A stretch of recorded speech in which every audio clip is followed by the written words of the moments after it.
시청자 여러분 안녕하십니까? 뉴스 현장 시작합니다. 국민의힘 송원석 개혁신당 천하람 원내대표가 만나 통일교 특검 발의를 위한 막판 조율에 나섰습니다. 정부와 여당은 오늘 오후 10.15 부동산 대책 후속 조치 등을 검토하기 위한 고위 당정협의회를 열 계획입니다. 취재기자 연결해 자세한 정치권 소식 들어보겠습니다. 자, 전종원 기자, 야권의 통일교 특검 협의 어떻게 진행되고 있습니까? 네, 국민의힘 송원석 원내대표와 개혁신당 천하람 원내대표는 조금 전 서울 여의도의 한 식당에서 오찬 회동을 갖고 통일교 특검법과 관련한 세부 사항을 논의했습니다. 양당은 오늘 회동에서 그동안 이견을 보여온 특검 추천권과 수사 범위 등을 최종 조율했는데요. 법원행정처가 특검을 추천해 대통령이 임명토록 하는 제3자 추천안으로 뜻을 모았고, 수사 대상은 통일교와 정치권의 금품수수 의혹과 민중기 특검의 은폐 의혹을 집중적으로 다루기로 했습니다. 양당은 실무 작업을 마치는 대로 이번 주 특검법을 공동 발의할 계획입니다. 민주당은 의혹만 가지고 특검을 띄우는 건 정치 공세라며 선을 긋고 있는데, 야권이 특검법을 함께 발의하더라도 과반 의석을 가진 민주당이 동의하지 않으면 국회 본회의 처리는 어려운 상황입니다. 잠시 뒤에 열리는 고위 당정협의회 주요 안건도 전해주시죠. 네, 민주당과 정부, 대통령실은 오늘 오후 4시 서울 삼청동 국무총리 공간에서 제5차 고위 당정협의회를 갖습니다. 오늘 회의에서 당정은 부동산 공급 대책을 집중 논의할 것으로 예상됩니다. 앞서 정부는 2030년까지 수도권에 135만 호를 착공하겠다는 계획을 발표했었는데요. 민주당도 부동산 대책 TF를 꾸리고 연말까지 재개발, 재건축 문턱을 낮추는 입법 과제를 처리하고 시군구별 부동산 공급 세부 계획을 내놓겠다고 밝힌 바 있습니다. 최근 서울 아파트 값은 물론이고 월세까지 급등세를 이어가고 있는 가운데 일각에선 정부의 추가 공급 대책 발표가 해를 넘길 수 있다는 관측도 나옵니다. 지금까지 정치부에서 전해드렸습니다. 이준석 개혁신당 대표가 윤석열 전 대통령의 공천 개입 의혹과 관련해 오늘 김건희 의혹 특검에 피의자 신분으로 출석했습니다. 특검 출범 이후 이 대표가 조사받는 건 처음인데요. 취재기자 연결합니다. 자, 조윤정 기자, 이준석 대표 조사 어떻게 진행되고 있습니까? 네, 이준석 개혁신당 대표는 오늘 오전 10시 업무 방해 혐의 피의자 신분으로 특검에 출석해 조사를 받고 있습니다. 특검은 2022년 열린 지방선거와 국회의원 재보궐선거 당시 윤석열 전 대통령의 공천 개입 혐의와 관련해 이 대표도 관여한 바가 있는지 조사하고 있습니다. 특검은 윤석열 전 대통령 부부가 김영선 전 의원 공천에 영향력을 행사했는데 당시 이 대표도 관여한 것이 있다는 의심을 하고 있습니다. 이 대표는 특검에 출석하며 자신을 윤석열 전 대통령과 공범으로 엮으려고 하는 건 무리한 시도라며 당대표가 공천 개입을 한다는 건 그 자체로 언어 모순이라고 했습니다. 특검팀은 지난 7월 이 대표의 국회의원 사무실과 자택을 압수수색한 바 있습니다. 김건희 의혹 특검팀도 이제 수사기한 종료가 다가왔죠? 네, 특검은 오는 28일 수사기간이 끝납니다. 수사기한이 일주일 남은 건데 내일은 이창수 전 서울중앙지검장을 직권남용 혐의 피의자 신분으로 불러 조사합니다. 특검은 이전 지검장을 상대로 김건희 여사를 주가 조작 혐의로 재판에 넘기지 않은 이유 등에 대해 조사할 예정입니다. 특검은 어제 윤 전 대통령에 대한 첫 피의자 조사를 진행했습니다. 특검은 160쪽 분량의 질문지를 모두 물었고 윤 전 대통령은 혐의를 대체로 부인하면서 법리적으로 죄가 되지 않는 이유를 설명한 것으로 전해졌습니다. 특검팀은 남은 기간 동안 증거기록 정리와 자녀 사건 이첩 등을 검토할 것으로 보입니다. 지금까지 사회부에서 전해드렸습니다. 자, 리포트에서 보신 정치권 쟁점들 짚어봅니다. 조기현 민주당 법률위 부위원장, 강전의 전 국민의힘 대변인 나오셨습니다. 안녕하십니까? 안녕하세요. 자, 국민의힘 송원석 원내대표와 개혁신당 천하람 원내대표가 조금 전 12시 오찬 회동을 갖고 통일교 금품수수 의혹 특검법에 대해 논의를 했는데요. 오늘 회동에 대한 두 사람의 목소리 직접 들어보시죠. 제3자 특검으로 가자라는 말씀을 주셔서 이 부분은 저희 개혁신당이 수용하기로 했습니다. 법원 행정처에서 2명을 추천하고 그중에 1명을 대통령이 임명하는 형태로 특검 추천 형태는 정리를 하기로 했습니다. 통일교 특검의 수사 범위는 민중기 특검이 이 여당 정치인들의 여러 통일교와의 의혹을 은폐했던 부분, 이렇게 먼저 통일교 특검으로 시작하고 나중에 주가 조작이라든지 양평 공무원 사망이라든지 이런 부분들은 추후에 진행 상황을 보면서 논의하기로 이렇게 큰 틀에서 합의했습니다. 이 특검 추천권을 두고 국민의힘은 법률 전문가가, 개혁신당은 제3당이 추천권을 행사해야 한다라고 주장을 했고, 특검 배분을 두고도 이견을 보였는데 한 발씩 양보를 했다고 볼 수 있을까요?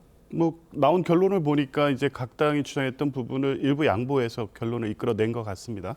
근데 민주당 입장에서는 이 지금 통일교 관련돼서 제기되고 있는 의혹 자체가 특검의 수사 대상도 아니고 지금 필요성도 인정되지 않는다는 입장이기 때문에 양당의 합의 자체에 대해서 큰 관심조차 없습니다만, 합의된 내용도 사실 수긍하기 어려운 부분이 있습니다. 지금 추천권을 법원 행정처장으로 하기로 했다는데요. 이 논리는 지난번에 내란 전담부 재판부 설치와 관련해서 대법원 천대엽 법원행정처장이 갖고 있던 입장과 정면 배치됩니다. 즉 당시에도 결국 내란 사건이 헌법재판소에 가게 될 경우 심판이 선수를 뽑는 과정이 될 텐데 법률적으로 모순된다, 이런 주장을 했거든요. 똑같습니다. 특검이 수사를 하면 법원으로 갈 텐데 법원 행정처장이 특검을 임명하면 심판이 선수를 뽑는 것과 똑같이 됩니다. 그러면 그때 주장 그대로 적용을 하더라도 합의된 내용조차도 받아들이기 힘들다. 그래서 민주당 기본적으로 특검에 대해 협조할 의사가 전혀 없다는 부분을 다시 한번 확인하고 있습니다.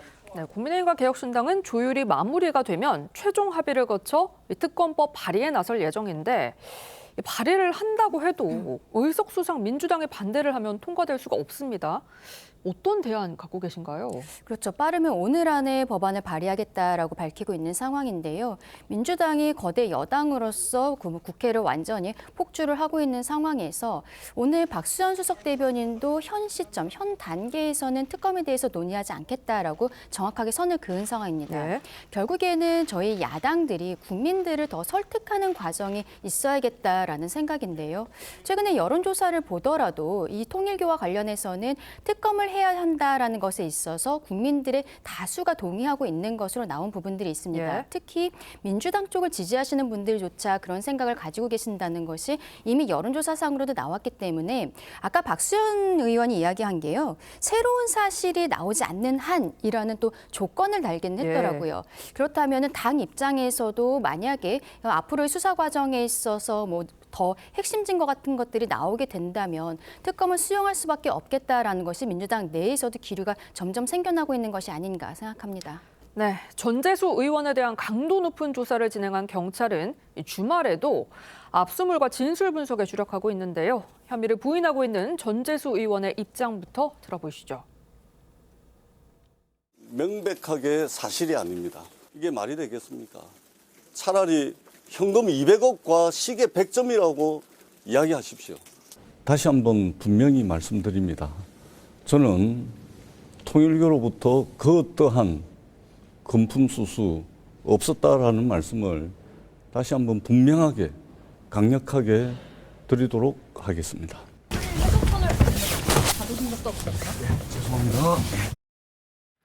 네, 지금까지 전재수 의원의 금품 수수에 대한 뚜렷한 물증은 나오지 않고 있습니다. 전재수 의원은 혐의를 부인하고 있는데 경찰 수사가 벽에 부딪혔다고 봐야 될까요? 일단 이름 보기엔 그렇게 보입니다. 어쨌든 14시간 장시간 조사를 했음에도 불구하고 뚜렷한 어떤 범죄 혐의 소명이 됐다는 관계의 보도가 없는 걸 보면 정치자금법이든 뇌물이든 일차적으로 진술이 있고 물증이 있고 이제 정황에 의해서 수수 사실을 확인할 수 있을 텐데, 일단 윤영호 전 본부장의 진술은 오락가락했기 때문에 신빙성이 일단 흔들린 상태고요. 이걸 금품을 수수했다는 물증이 뒷받침되고 있는 것 같지 않습니다. 통일교와 여러 관계가 있었다는 정황만 나온 것뿐인데 그 사실을 가지고 14시간 동안 조사를 해도 전재수 의원이 수수했다는 직접적인 어떤 혐의 소명을 하는데 부족함이 있지 않았나 싶고요. 아마 압수물 추가 분석을 통해서 경찰이 추가 소환 여부를 조율한다고는 하는데 압수물 분석을 통해서도 직접적 물증이 확보되지 않으면 혐의 입증에 상당한 난항이 예상됩니다. 네. 지금부터는 국민의힘 소식 짚어보겠습니다. 쇄신의 시동을 걸고 있는 장동혁 대표에게 한동훈 전 대표와의 관계와 윤 전 대통령과의 절연 등이 과제로 꼽히고 있는데요.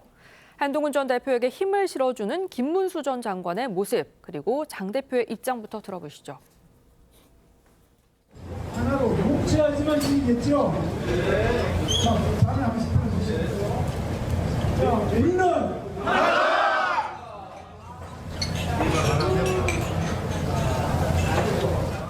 개헌과 탄핵이 가져온 그 결과에 대해서는 책임을 져야 된다고 생각합니다. 국민의힘 대표로서 그에 대해서 무거운 책임감을 느끼고 있습니다. 우리가 이제 변해야 할 시점입니다. 저는 제 부족함도 잘 알고 있습니다. 그리고 무엇을 더 채워야 될지도 듣고 있습니다.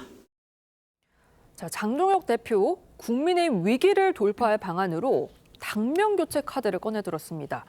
당명을 바꾸게 되면 5년 만이거든요. 일부에서는 뭐 껍데기만 바꾸는 거 아니냐 이런 지적도 있어요. 그렇죠. 그런 지적이 나오는 것은 사실이고 그런 의혹들을 좀 해소하기 위해서 장동혁 대표 체제가 조금 더 국민들께 보여드려야 된다라고 생각을 합니다. 장 대표가 최근 연설에서 한 14분 동안 변화라는 단어를 14번 사용을 했거든요. 예. 이제 앞으로 구체적으로 어떻게 국민들께 갈 것인지 국민들의 속으로 들어가는 국민의힘이 되겠다라고 이야기를 하고 있는데 그 발언은 뒤집어 생각해 보면은 지금 현 시점에서 국민의힘은 국민들 속에 있지 않다라는 것을 스스로도 알고 있다라는 것을 보여주고 있는 것이 아닌가라고도 생각을 합니다. 지금 최근에 어떠한 인선이라든지 이런 것들 때문에 장동혁 대표가 그동안 했었던 이야기, 태도들과 합쳐져서 진정성이 없다라는 지적들이 많이 나오고 있는 것은 사실입니다만 저는 아직까지 지명직 최고위원이 남아있는 부분들이 있어요. 장동혁 대표가 여기에 임명을 하지 않은 것이 앞으로 그 당의 방향성에 대해서 고민하는 시점이 있었기 때문에 지명직 최고를 지금까지 임명을 하지 않은 것이 아닌가라는 생각도 좀 들고요. 말씀하신 것처럼 이렇게 당명만 바꾸는 것을 넘어서서 정말로 국민들께 다가갈 수 있는 더 구체적인 로드맵도 보여드려야 되지 않을까 생각합니다. 2022년 선거에서 그 공천에 개입했다는 의혹 받고 계신데 어떻게 생각하십니까? 2022년에 윤석열 대통령이 저를 어떻게 대했는지 대부분의 국민들이 다 알고 있습니다. 그런데 그 상황에서 저랑 윤석열 대통령을 공범으로 엮으려고 한다? 그거는 굉장히 무리한 시도다 생각합니다. 윤 전 대통령이 공천 개입했다는 의혹은 주장하셨는데 그건 그대로신가요? 저는 일관되게 제가 의심스러운 공천 정황이 있었다는 말을 해왔고 그것은 제가 겪은 일이기 때문에 특검에 지금까지도 자료 제출이라는 것들을 성실히 해왔고 다만 그것이 범죄의 구성 요건에 해당하는지 등은 그거야말로 법률가들이 알아서 할 일입니다. 자, 특검팀이 수사를 정식 개시한 이후 이준석 대표가 조사받는 건 처음입니다. 특검팀은 이준석 대표 조사를 위해서 94쪽 분량의 질문지를 준비했다고 하거든요. 핵심 쟁점이 뭘까요? 일단 확인해야 될 사실관계가 많을 것 같습니다. 이준석 대표 같은 경우에 22년 대선 당시 윤석열 대통령과 본인과의 관계가 뭐 어떤 범죄를 공모할 수 없었다는 것을 주장하고 있지만 실제 드러난 증거에 의하면 당시 이 지방선거와 재보선 선거를 앞두고 상당히 여러 가지 의사소통을 했던 상황들이 나와 있고 비정상적인 방법에 의해서 공천을 이루어지는 과정에 이준석 대표도 관여된 혐의가 있다고 보는 것이 지금까지 나온 상황에 따른 해석인 것 같습니다. 중요한 것은 이준석 대표가 당시 당 대표였음에도 불구하고 정당한 권한 행사 범위를 넘어서 윤석열 전 대통령의 공천 업무 방해 행위에 가담하고 관여한 것이 이 사건의 핵심 쟁점일 것이고요. 통상적인 당대표로서의 권한 행사를 넘어서 비정상적인 이 공천권 행사를 윤석열 전 대통령의 지시를 받거나 아니면 묵시적 동의하에 했다고 하면 지금 특검이 들여다보고 있는 공천 업무 방해에 범죄 사실의 공범관계가 형성될 수도 있다고 보는 것이 지금 특검의 시각인 것 같습니다. 예, 화제가 되고 있는 발언 하나 더 짚어보겠습니다. 김민석 국무총리가 이재명 정부 5년이 짧다는 이야기가 나온다고 해서 논란을 낳고 있는데요. 발언부터 직접 들어보시죠. 지난 시기에는 도대체 나라가 어떻게 돌아갔지? 어떻게 돌아갔을까? 상상이 안 가는 거예요, 정말. 지난 총선 전에는 어떤 분들은 5년이 너무 길다 뭐 이렇게 했는데 요새는 사람들이 5년이 너무 짧다 이러는 거 아니에요? 이재명 대통령과 함께 참으로 열심히 하겠습니다. 자, 김민석 국무총리 요새는 5년이 너무 짧다고 한다라고 하니까 국민의힘에서는 국민들이 임기가 4년 6개월이나 남아있는 걸 걱정하기도 한다. 이렇게 꼬집었어요. 맞습니다. 그런데 지금 김민석 총리가 저렇게 이야기하는 것은 여러모로 굉장히 맞지 않다라고 생각을 하는데요. 일단 우리 대한민국 헌법에 있어서는 만약에 개헌을 해서 연임제를 한다고 해도 그 당시 대통령에게는 전혀 효력이 없다는 것을 명확하게 밝히고 있습니다. 그런데 김민석 총리가 이야기하고 있는 것은 이재명 대통령의 연임 가능성에 대해서 언급한 것으로 국민들께서는 그렇게 보실 수 있거든요. 그러면 이게 지금 이 정부가 가지고 있는 헌법 수호 의지에 대해서 국민들께서는 의심을 하실 수밖에 없는 것이고요. 그리고 김민석 총리가 내년 지방선거에 있어서 서울시장 후보로 나올 수 있다라는 이야기들이 여전한 상황이기 때문에 어떻게 보면은 강성 지지층들에게 소구하기 위한 자기 정치가 아닌가라는 생각도 듭니다. 여러모로 굉장히 부적절한 발언이었다라고 지적하고 싶습니다. 네, 지금까지 정치권 쟁점 짚어봤습니다. 두 분 말씀 여기까지 듣겠습니다. 감사합니다. 한국소비자원 소비자분쟁조정위원회가 지난 4월 개인정보가 유출된 SK텔레콤 피해자들에게 1인당 10만 원 상당을 보상하라고 결정했습니다. 보상안은 통신요금 5만 원 할인과 포인트 5만 점 지급으로 SK텔레콤이 이를 수용할 경우 전체 보상 규모는 전체 피해자로 확대돼 총 2조 3천억 원에 달할 전망입니다. 보안 강화 등에 이미 1조 원 이상을 투입한 SK텔레콤 측은 소비자원 조정안을 면밀히 검토한 뒤 수락 여부를 결정하겠다고 밝혔습니다. 해마다 이맘때면 크리스마스 장식으로 꾸민 산타버스가 시내 곳곳을 누비며 시민들의 사랑을 받고 있습니다. 그런데 최근 악성 민원으로 처벌받은 전력이 있는 한 시민이 산타버스가 화재에 취약하다는 민원을 전국적으로 넣고 있어 지자체들이 고민에 빠졌습니다. 악성 민원일까요? 아니면 정당한 화재 위험 경고일까요? 하동원 기자입니다. 대형 산타를 매단 버스가 거리를 달립니다. 내부도 알록달록 장식으로 시민들의 눈길을 사로잡습니다. 2006년 시작돼 부산의 명물로 자리 잡은 이른바 산타버스입니다. 차로 탈 적에 너무 기분이 좋다. 그렇게 이야기하시더라고요. 매년 기사들이 개인 돈으로 진행해온 연말 이벤트지만 올해는 지난 12일 5대 모두 장식물을 떼야 했습니다. 최근 한 남성이 안전신문고에 크리스마스 재료들이 불에 잘 붙게 생겼다며 운행 중단을 요구했기 때문입니다. 이 남성이 민원을 넣은 곳은 부산과 강원 등 모두 7곳으로 부산 등 2곳은 장식 제거를, 강원 등 5곳은 화재 위험 점검 뒤 유지를 결정했습니다. 관련 법은 내부 판넬 등 내장재에 불이 강한 소재를 쓰라고 정하고 있는데 장식도 내장재인지 실제 화재 위험성이 있는지 등에 대한 판단이 달랐던 겁니다. LED 등 같은 거는 일단은 제가 건전지로 사용을 하거든요. 소화기도 다 비치되어 있고. 해당 민원을 넣은 남성은 과거 8천 건이 넘는 악성 민원으로 2년 8개월 징역형을 선고받기도 했는데 이 남성은 다른 지역에도 같은 민원을 준비 중인 것으로 알려졌습니다. TV조선 하동훈입니다. 자, 주말을 달구고 있는 사건 사고 짚어봅니다. 안진용 문화일보 문화부 기자 나오셨습니다. 안녕하십니까? 안녕하세요. 자, 이른바 박나래 씨 주사 이모 논란 후폭풍이 가라앉지 않고 있는 가운데 먹방 유튜버 입짧은 해님도 이 주사 이모와 관련한 의혹에 휘말렸죠. 과거 다이어트에 대해 박나래 씨와 입짧은 해님이 나눴던 이야기부터 들어보시죠. 누나 왜 이렇게 살도 빠지고 왜 이렇게 달라졌지? 요즘 또 유독 이렇게 또 풀업에 사랑이 빠져가지고 시도 때도 없이 땡기고 있어요. 왜 시켰으면 저희 의상 이제 실장님께서 정말 죄송한데 광배 좀 그만 키워주세요. 거기가 지퍼가 안 올라가요.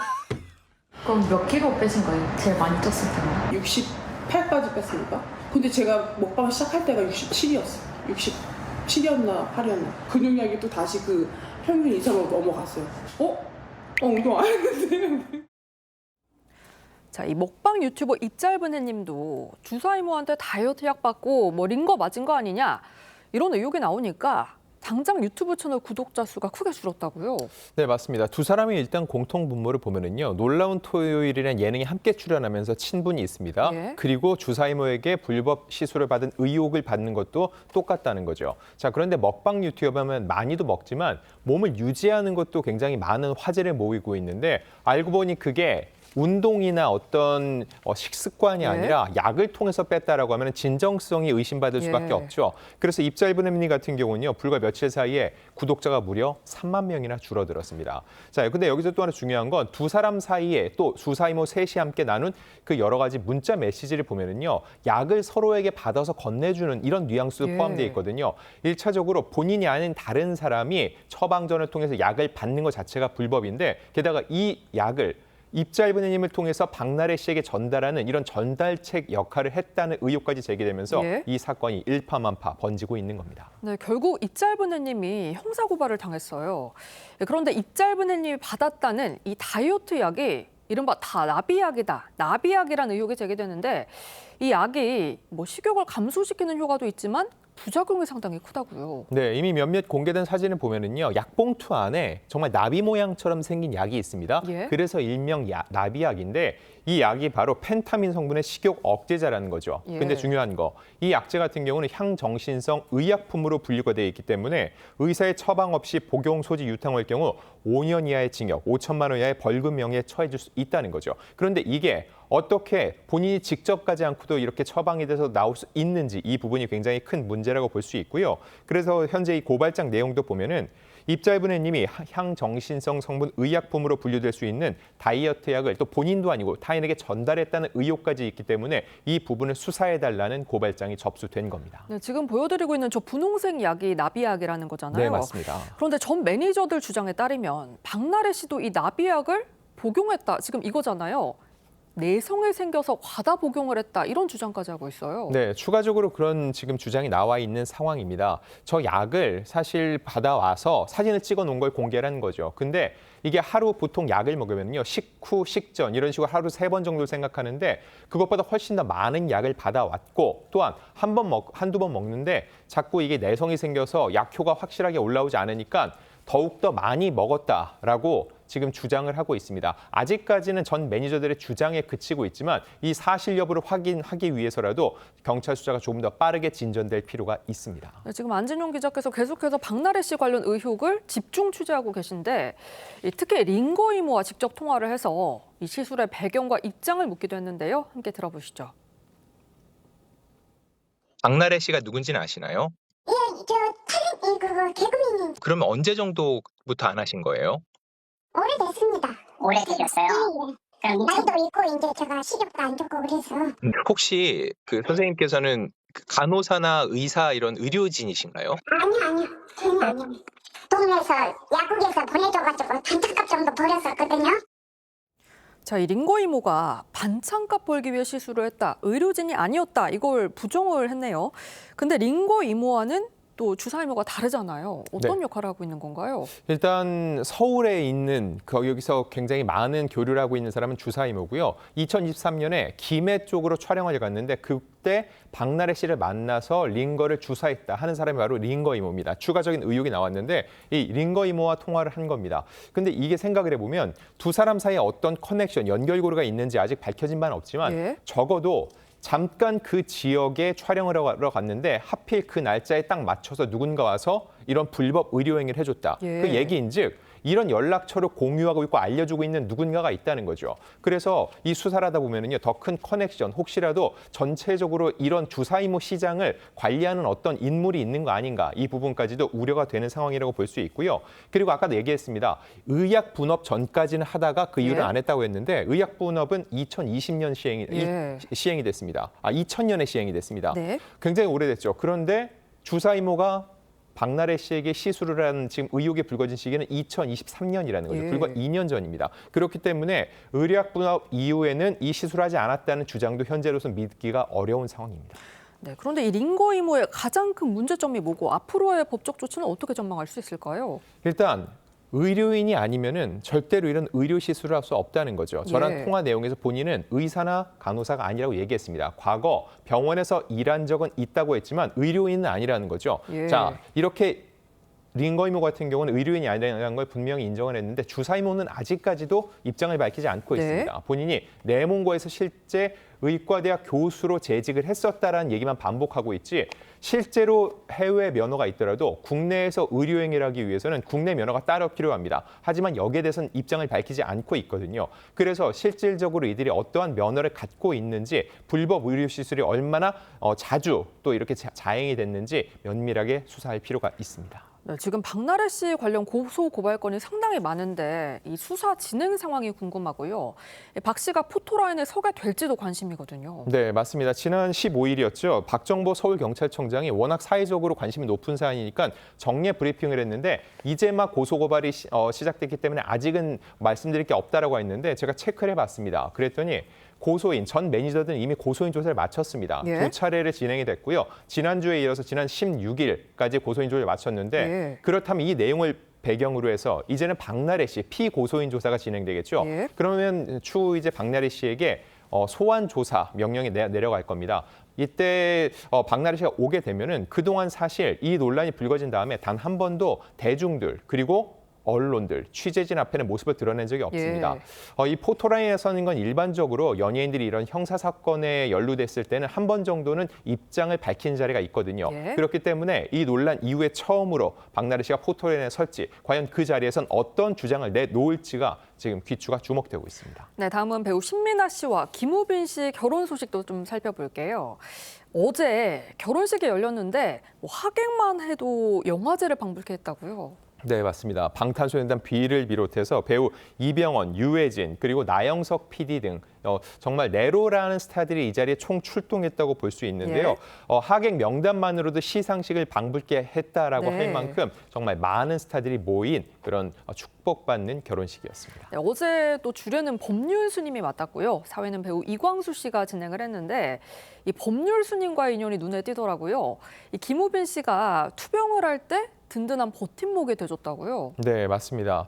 사실 두 사람이 지난 5월에도 서초동에 위치한 정토사의 문화회관을 들린 모습을 통해서 불심 데이트라는 또 농담 섞인 말도 나오기도 했었는데 실제로 원래도 불교에 많이 또 심취해 있고 무엇보다 이 김우빈 씨가 비인도암 투병을 했죠. 이 시기에 법률 스님의 말씀을 들으면서 많은 마음의 위안을 찾았다고 합니다. 그렇기 때문에 이번 주례 역시 법률 스님께 부탁을 드렸고 흔쾌히 응했다는 전언입니다. 원래는 축사를 가수 겸 배우 도경수 씨가 맡을 예정이었는데 뭐 일정상 합류하진 못했지만 또 결혼식에는 참석한 의리를 보여줬다고요? 네, 지금 이제 사회를 맡은 이광수 씨, 그리고 김우빈 씨, 그리고 도경수 씨 세 사람은 콩콩팥팥이라는 예능에 함께 출연하고 있죠. 실제로 절친한 사이여서 사회는 이광수 씨가 맡았는데 그래서 축가는 도경수 씨가 본인의 히트곡 팝콘을 부르기로 했었는데 하필이면은 그룹 엑소의 일원으로서 컴백 무대가 같은 날 정해졌다는 거였죠. 그래서 축가는 부르지 못했는데 그럼에도 불구하고 짧게나마 결혼식에 참석해서 축하를 전했다는 소식입니다. 네, 그런데 결혼식 당일에 이 두 사람이 더 아름다웠던 이유가 있는데 어려운 이웃을 잊지 않았거든요. 일단 스타의 결혼식 하면은요. 거대한 협찬의 장이라는 말이 있습니다. 왜냐하면 모든 이목이 집중되기 때문에 온갖 명품 협찬이 들어오는데 두 사람의 결혼식은 달랐습니다. 웬만한 협찬은 받지 않았고요. 오히려 이들은 3억 원을 기부를 했습니다. 화상재단을 비롯해 아산병원, 좋은벗들 등의 총 3억 원의 기부를 했는데 일회성이 아닙니다. 두 사람은 지난 10년에 걸쳐서 이게 누적 금액 50억 원 이상의 기부를 해왔기 때문에 이들의 결혼식 날 기부 소식을 전한 건 더욱더 뜻깊었습니다. 네, 저희가 또 앞서 리포트로 보셨던 산타버스 얘기를 좀 해볼게요. 이맘때면 승객들에게 큰 즐거움을 주곤 했잖아요. 그런데 이 부산의 명물이었던 산타버스가 한 시민의 민원 때문에 장식을 떼야 하는 상황이 벌어졌다고요? 네, 그러면 무엇 때문에 민원을 넣었는지 내용을 보면은 크리스마스 이 재료들이 불이 잘 붙게 생겼다는 거죠. 그래서 혹시라도 이 화재 위험성 때문에 장식을 뗄 필요가 있다라고 민원을 제기한 건데 이 민원을 제기한 인물에 대해서 또 초점이 맞춰졌습니다. 과거 8천 건이 넘는 악성 민원 때문에 2년 8개월의 징역형을 선고받은 전력이 있는 인물이라는 거죠. 물론 그런 인물이기 때문에 또다시 악성 민원을 넣은 게 아니냐라고 할 수도 있지만 이런 상황이 벌어졌을 때 한 번쯤은 생각해 볼 필요가 있습니다. 워낙 대중적 관심이 높은 버스이기 때문에 실제로 가연성 물질을 쓰지 않았을지, 실제로 그렇다면은 이 장식물을 불이 잘 붙지 않는 소재로 바꾸는 것도 미연에 이런 사태를 방지하는 대책이 될 수 있을 겁니다. 네, 버스 안에 이 장식물 때문에 화재 위험이 높은 건 또 사실인데요. 그런데 안산시에서는 이 공무원의 지혜 덕분에 또 산타버스를 지킬 수 있었다고요? 네, 맞습니다. 실제로 이런 악성 민원이라 할지라도 민원의 내용 중에서 들여다볼 필요가 있으면 무조건 무시할 수는 없습니다. 그래서 안산시 같은 경우는 이런 민원이 제기돼서 그렇다면 운영을 안 한다, 그냥 재료를 뗀다가 아니라 오히려 화재 방지 가이드라인을 제시했다는 거죠. 비상문 소화기 등 안전장비 및 통보 확보, 그리고 과도한 전기 조명 자제, 운전자 시야 방해물 설치 금지 등 여러 가지 안전 조치를 취함으로써 문제없이 운영하도록 했기 때문에 많은 시민들의 칭찬을 받은 겁니다. 네, 다음 소식입니다. 오늘 오전 배우 윤석화 씨 연결식이 엄수됐고요. 대학로의 한 극장에서 노제가 열렸습니다. 이 노제가 열린 극장이 윤석화 씨에게는 또 아주 특별한 곳이라고요. 네, 사실 대학로는 윤석화 씨의 제2의 고향이라고 할 만한 곳이죠. 1세대 연극 배우로서 많은 무대를 이곳에서 보여줬는데 오늘 아침에 발인 이후에 10시쯤 대학로의 한 소극장에서 노제가 진행이 됐습니다. 정미 소극장인데 현재는 한예극장입니다. 여기가 왜 의미가 있냐면 지난 2002년 윤석화 씨가 직접 문을 열고 운영을 했던 곳이기 때문입니다. 이곳에 동료 예술인들 100여 명이 모여서 윤석화 씨의 마지막 길을 또 돌아봤습니다. 네, 마지막 길이 외롭지 않도록 정말 많은 선후배들이 배웅을 했다고요? 네, 맞습니다. 기래연 한국연극인 복지재단 이사장이 추도사를 낭독하기도 했고요. 또 이날은 그 노래 꽃밭에서가 후배 배우들을 통해서 울려 퍼졌습니다. 이 꽃밭에서는 고인이 평소에 굉장히 즐겨 듣던 노래였는데 이 노래를 부르면서 많은 이들이 눈시울을 붉히며 영면에 드는 윤석화 씨의 마지막 길을 지켜봤습니다. 네, 지금까지 안진용 문화일보 문화부 기자와 함께했습니다. 감사합니다. 감사합니다.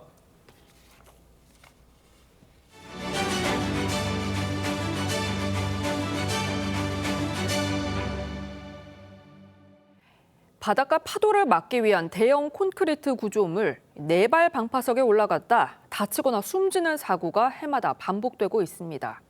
낚시 명당이라며 낚시꾼들이 몰리기 때문인데요. 한 번 빠지면 스스로 빠져나오기 어렵다고 합니다. 얼마나 위험한지 이승훈 기자가 현장 취재했습니다. 삼척의 한 방파제. 20대 남성이 콘크리트 미로 속에 갇혔습니다. 밤낚시를 위해 4발 방파석에 올라갔다 미끄러진 겁니다. 발은 괜찮으세요? 네, 손발 다 쓸 수 있겠어요? 물고기들 서식처가 된 일부 4발 방파석이 낚시 명당으로 통하다 보니 1년 내내 낚시꾼이 몰립니다. 사고 전에는 누구나 나는 괜찮다라 하지만 낚시꾼들은 다 떨어지거나 뭐 그거 없어요. 노하우가 다 있지. 최근 5년 동안 178건의 방파석 사고 중 26명이 숨졌습니다. 대부분이 낚시객으로 시사율로 치면 교통사고의 15배입니다. 이렇게 구조물이 둥글어 미끄러지기 쉬운 데다 높이는 3m 이상이라 추락하면 크게 다칠 수밖에 없습니다. 특히 방파석 틈 사이에는 평평한 곳이 없어 떨어지면 울퉁불퉁한 콘크리트에 부딪혀 크게 다치기 십상입니다. 또한 내부 공간이 좁고 미끄러워 자력 탈출은 물론 구조도 매우 어렵습니다. 표면에 이끼가 있고 또 물에 항상 젖어 있기 때문에 자발적으로 탈출하기가 어렵습니다. 해경은 전국 16개 방파제를 출입 금지 구역으로 지정해 순찰을 돌고 적발 시 과태료를 부과하고 있습니다. 하지만 밤낮을 가리지 않는 낚시객을 모두 막기 힘들고 지역 주민의 반발도 있어 단속에는 한계가 있습니다. 낚시객들 스스로 나는 문제없다는 안일한 생각을 버리는 것이 가장 중요합니다. TV우선 이승훈입니다. 미국에서 쿠팡을 상대로 주주 집단 소송이 제기됐습니다. 쿠팡의 정보 유출 사실을 인지하고도 규정에 따라 알리지 않아 공시 의무를 위반했다는 건데 집단 소송의 성격상 참여 인원은 더 늘어날 걸로 보입니다. 신은서 기자입니다. 미국 캘리포니아 연방법원에 접수된 소장입니다. 쿠팡의 모회사인 쿠팡 INC 주주 조셉 베리가 쿠팡을 상대로 소송을 냈습니다. 비슷한 상황의 다른 주주들을 대변한다고도 돼 있습니다. 변호사는 소장에서 한국 역사상 최대 규모의 개인정보 유출 사고라며 쿠팡이 허위 또는 오해 유발 공표를 했거나 관련 공시를 하지 않아 투자자들이 손해를 입었다고 주장했습니다. 쿠팡이 정보 유출 사고를 인지하고도 규정에 따라 미 증권거래위원회 보고서를 통해 공시하지 않았다는 겁니다. 쿠팡은 지난달 18일 사고 사실을 인지했지만 지난 16일에야 미 증권당국에 공시해 사영업일 이내 공시 의무를 위반했다는 지적입니다. 이 기간 뉴욕 증시에 상장된 쿠팡 주가는 10% 넘게 하락했습니다. 다만 앞서 해럴드 로저스 쿠팡 임시대표는 미 증권거래위원회 규정에 따르면 이번 사고 관련해선 공시 의무가 없다고 주장한 바 있습니다.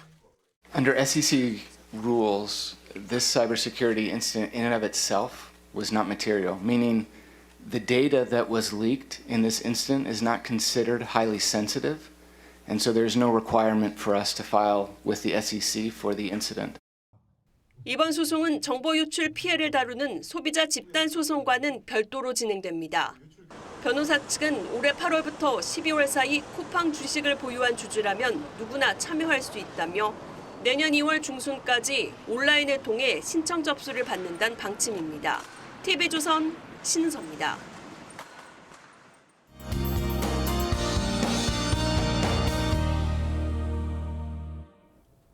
휴일인 오늘 차가운 북서풍이 불어오면서 어제에 비해 기온이 뚝 떨어졌습니다. 서울의 낮 기온 어제보다 약 7도가량 내려가면서 종일 추위가 기승을 부리겠고요. 내일 아침에는 영하 5도까지 내려가겠습니다. 전국적으로 찬바람도 쌩쌩 불면서 체감 온도를 더 끌어내립니다. 특히 강풍특보가 내려진 전남 해안과 제주도는 순간풍속 초속 20m 이상의 강한 바람이 불겠습니다. 오늘 전국 하늘은 대체로 맑거나 구름만 지나겠고요. 어제 비가 내린 곳은 도로 위 빙판길에 주의가 필요하겠습니다. 오늘 낮 최고 기온은 서울이 2도, 대전과 광주 5도, 부산 8도로 평년 기온을 밑돌겠습니다. 대부분 해상에서는 풍랑특보 현재 발효 중이고요. 바다의 물결이 최고 4m에서 5m까지 매우 높게 일겠습니다. 화요일 오후부터 수요일 오전 사이 전국에 비가 내리겠고요. 성탄절인 목요일에는 춥고 맑은 날씨가 나타나겠습니다. 날씨였습니다. 12월 21일 일요일 뉴스 현장은 여기까지입니다. 함께해 주신 여러분 고맙습니다.